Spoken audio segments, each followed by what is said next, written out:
আমার আজকের রান্নায় রয়েছে ডিমের ঝোল আলু দিয়ে। আর অনেক ভালো লাগে খেতে এই খাবারটি। তো এই যে আলু সাইজ মতো কাটা আর ডিম দিয়ে সিদ্ধ বসিয়েছি। অনেকটা সময় নিয়ে এভাবে সিদ্ধ করে নিয়েছি। সেদ্ধটা প্রায় হয়ে এসেছে। কড়াইতে যাওয়ার পর দিয়ে দিলাম বেশ খানিকটা সর্ষের তেল। তাতে ডিমে হলুদ লবণ মাখিয়ে ভাজতে শুরু করে দিলাম। আর ডিমটাকে আস্তে আস্তে ভালো করে ভেজে নেব।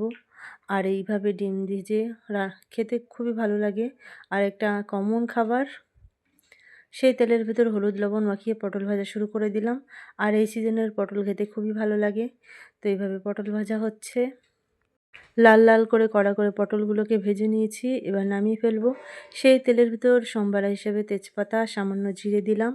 এবার দিয়ে দিলাম পেঁয়াজ কুচি। পেঁয়াজটাকে এভাবে ধীরে ধীরে নেড়েচেড়ে সময় নিয়ে ভাজতে থাকবো। লাল লাল করে পেঁয়াজটাকে ভেজে নেব। তো ভাজা হয়ে গেছে। এবার এতে দিয়ে দিলাম আদা, রসুন আর কিছু আস্ত রসুন। তো আস্ত রসুনগুলো এই সময় খেতে ভালো লাগে। তো নেড়েচেড়ে এভাবে সময় নিয়ে ভাজতে থাকবো। তো এটাও যখন মোটামুটি ভাজা হয়ে আসবে, সে সময় দিয়ে দিলাম টমেটো। এই টমেটোটাকে সময় নিয়ে আস্তে আস্তে মিশিয়ে নিতে হবে। আর এতে টমেটোর মিশে গেলে মশলাটা পরিপূর্ণ হয়ে যায় এবং দেখতেও ভালো লাগে, খেতেও ভালো লাগে। তো টমেটো সিদ্ধ হয়ে গেছে। এভাবে আস্তে আস্তে খুন্তি দিয়ে মিশিয়ে দিচ্ছি। টমেটো সম্পূর্ণ মিশে যাওয়ার পর দিয়ে দিলাম আলু। আলু এবার একটু নেড়েচেড়ে মিশিয়ে নিলাম।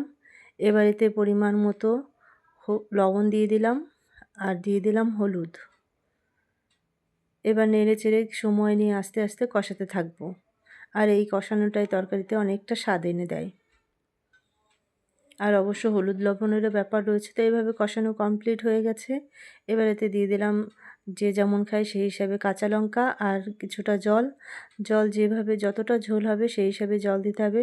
তো অনেক বেশি ঝোল করব না, তো সেই হিসেবেই জলটা দিলাম। জল দেওয়ার পর নেড়েচেড়ে জাল উঠে গেছে। জাল উঠে যাওয়ার পর দিয়ে দিলাম এই ডিমগুলো। দেওয়ার পর আবার নেড়েচেড়ে দিলাম। এভাবে রান্নাটা হতে থাকবে।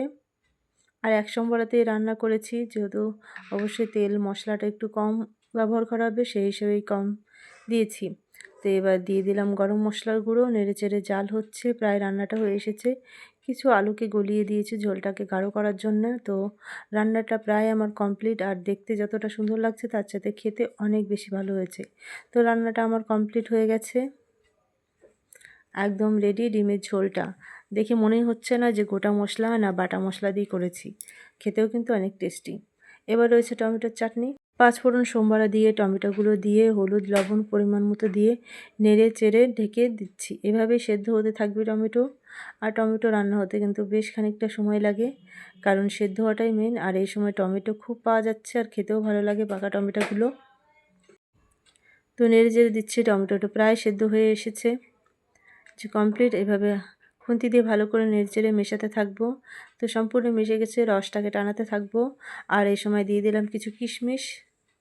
আবার নেড়েচেড়ে সময় নিয়ে কিছুটা রস টানিয়ে দিয়ে দিলাম চিনি। আর চিনি দেওয়ার পর নেড়েচেড়ে দেবো। টমেটো প্রায় হয়ে এসেছে। সম্পূর্ণ চিনিটা গলে যতক্ষণ না মিশে যায়। আর এটা মিশতে খুব অল্প সময় লাগে। তো আমার টমেটোর চাটনিটাও কমপ্লিট হয়ে গেছে। আশা করি আমার রান্নার ভিডিওটি ভালো লেগেছে। ধন্যবাদ। সবাই ভালো থাকবেন, সুস্থ থাকবেন।